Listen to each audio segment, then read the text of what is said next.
নারায়ণগঞ্জের বন্ধু শাহেদ আলম তারিফকে প্রশ্ন করবেন ফদিলাতুল উস্তাজ শেখ আবু সালেহ মোহাম্মদ মুসা।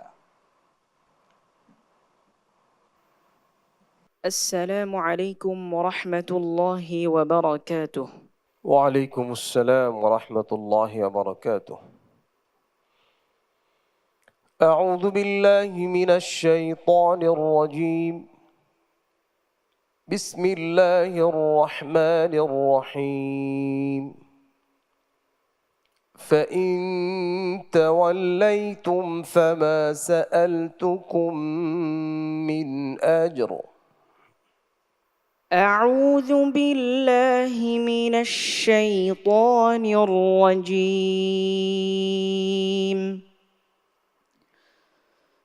بسم الله الرحمن الرحيم.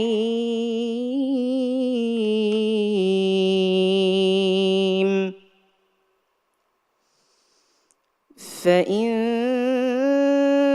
توليتم فما سألتكم من أجر إن أجري إلا على الله وأمرت أن أكون من المسلمين. فكذبوه فنجيناه ومن معه في الفلك وجعلناهم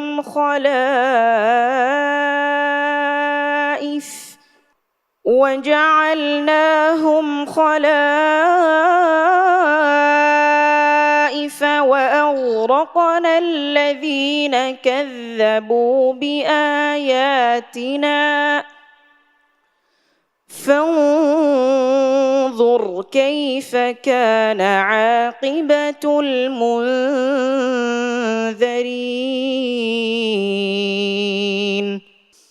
ثم بعثنا من بعده رسلا إلى قومهم فجاءوهم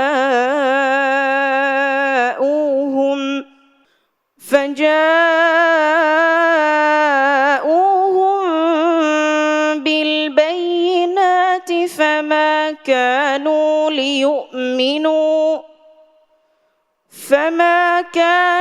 ليؤمنوا بما كذبوا به من قبل كذلك نطبع على قلوب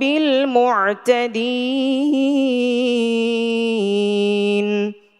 ثم بعثنا من بعدهم موسى وهارون إلى فرعون وملئه بآياتنا فاستكبروا وكانوا قوما مجرمين. فلما جاءهم الحق من عندنا قالوا إن هذا لسحر مبين. قال موسى أتقولون للحق لما جاءكم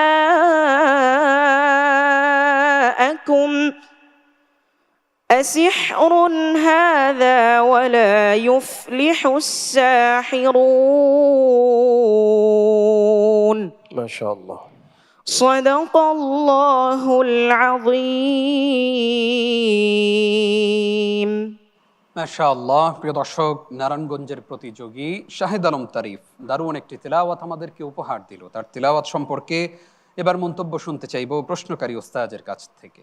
তুমি বরাবরের মতোই ভালো করেছো, মাশাআল্লাহ। এই পর্বগুলোতে এসে আরেকটু সচেতন হতে হবে। আমার কাছে এক দুই জায়গায় ওয়াকফে আদার ক্ষেত্রে একটু এলোমেলো মনে হয়েছে। ফাজা আহম না থেমে ফাজাউহুম না থেমে ফাজাউহুম বিল বাইয়িনাত হলে একটু সুন্দর হতো। আর হলো তুমি এখন তো মোটামুটি যথেষ্ট বয়স হয়েছে, কত 14 না 15? 15। এখন তুমি শ্বাসের প্র্যাকটিসগুলো করতে থাকো, যেন আরো লম্বা করে পড়তে পারো।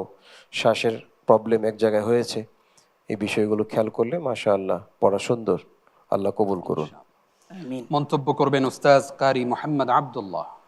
অনেক সুন্দর তেলাওয়াত করেছো। অনেক তোমার তেলাওয়াতের মাঝে তোমার যে সবচেয়ে বড় হচ্ছে সবচেয়ে খেয়াল করে তুমি পড়ো, আরো বেশি বেশি চেষ্টা করো। হ্যাঁ, আল্লাহ তোমাকে কবুল করুক। আমিন। বারাকাল্লাহু ফিক। আমরা এবার মন্তব্য শুনবো অধ্যাপক আব্দুল মতিন আজহারি আপনার কাছ থেকে।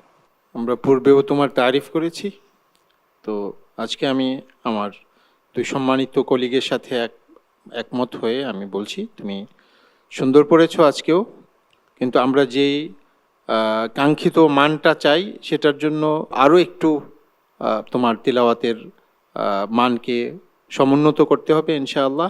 এর পিছনে তোমাকে আর একটু মেহনত করতে হবে, যেন আল্লাহ তাআলা তোমাকে দেশ এবং বিদেশে সর্ব জায়গায় তোমাকে সমাদৃত করেন, কামিয়াবি দান করেন। বারাকাল্লাহ। শাহেদ আলম তারিফ, আরও একটু মনোযোগী হতে হবে, কারণ প্রতিযোগিতার মঞ্চ থেকে সামান্য একটু ভুলের কারণে সূক্ষ্ম কোনো ভুল উস্তাদদের চোখে ধরা পড়লে সেখান থেকেই কিন্তু বিদায়ের ঘণ্টা বেঁচে যায়। সেজন্য সতর্ক থাকবে, কেমন? আসসালামু আলাইকুম ওয়া রাহমাতুল্লাহি ওয়া বারাকাতুহু।